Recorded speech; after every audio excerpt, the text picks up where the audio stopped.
Kumusta sa ating lahat mga kabayan? Alam ko na marami sa ating mga Pilipino ang nakakilala sa isang sikat na Filipino singer na itong si Roland Bunot Abante.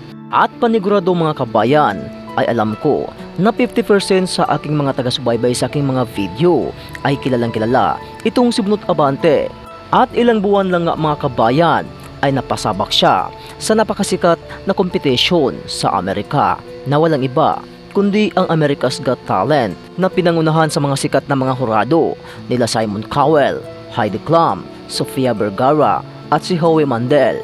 Hindi man nakapasok sa finals ang ating pambato na itong si Bunot Abante, ngunit masyadong sumikat na ang kanyang pangalan sa larangan ng musika, hindi lamang dito sa Pinas kundi sa buong mundo mga kabayan.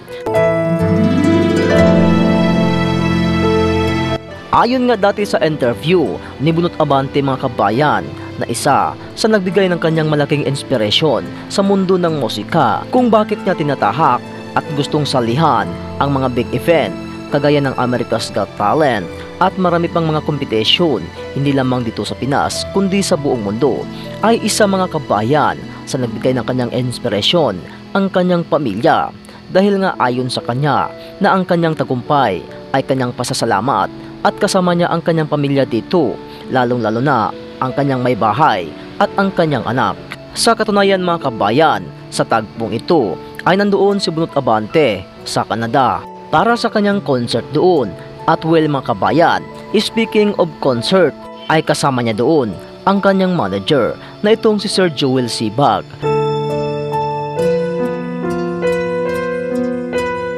Noong nakapasok sa audition, itong si Bunot Abante ay marami na sa ating mga Pilipino ang nagsasabi na siya na raw ang susunod na maging kampiyon sa America's Got Talent. Well mga kabayan, sa resulta nga ng semifinals ay doon na marami talaga ang hindi makapaniwala, especially sa botohan mga kabayan dahil sa resulta ay hindi nakapasok itong si Bunot Abante. Ganun pa man mga kabayan ay alam ko rin at expected na ng karamihan sa ating mga Pilipino na yun talaga ang posibleng mangyayari dahil kailan pa man mga kabayan ay walang Pilipino pa ang naging kampiyon sa larangan ng musika sa America's Got Talent. Pero marami na rin ang mga Pilipinong sumusubok doon pero walang pinalad mga kabayan. Kaya noong kasagsagan ng audition ng America's Got Talent ay hindi makapaniwala ang buong sambayan ng Pilipino na may isang Pinoy na nakasali doon at nakatanggap pa nga ng 4 na standing ovation galing sa 4 na mga hurado. Well mga kabayan ay hindi lamang si Bunot Abante ang Pinoy na kasali doon dahil may isa pang Pinoy ang kanyang nakakasama at iyon nga ay si Shadow Ace.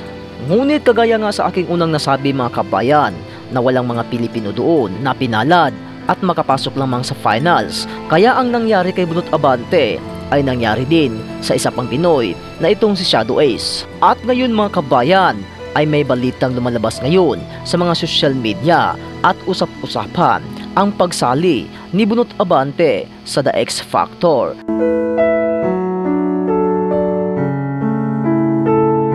Well mga kabayan, ang balitang ito ay haka-haka pa lamang at wala pa tayong nasagap na balita kung totoo man.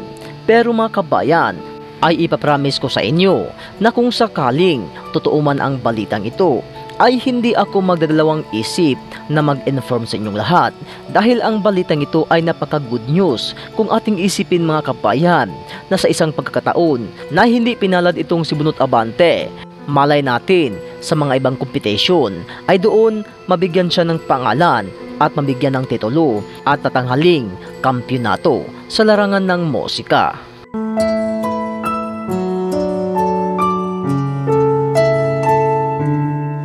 Para sa inyo mga kabayan, kung sakaling mangyari ang balitang ito, ano ang inyong masasabi dito? Please comment down below mga kabayan para mababasa ng ating mga ibang kababayan.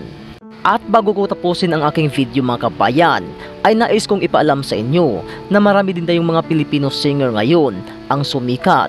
Isa na nga dito, si Vinsor Dumasig at itong si Limuel Llanes. At alam nyo ba mga kabayan na si Bunot Abante ang kanilang inspiration?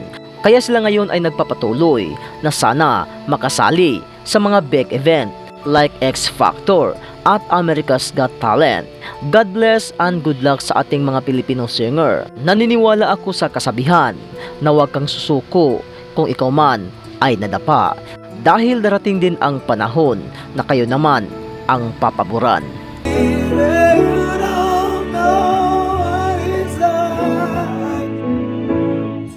Somebody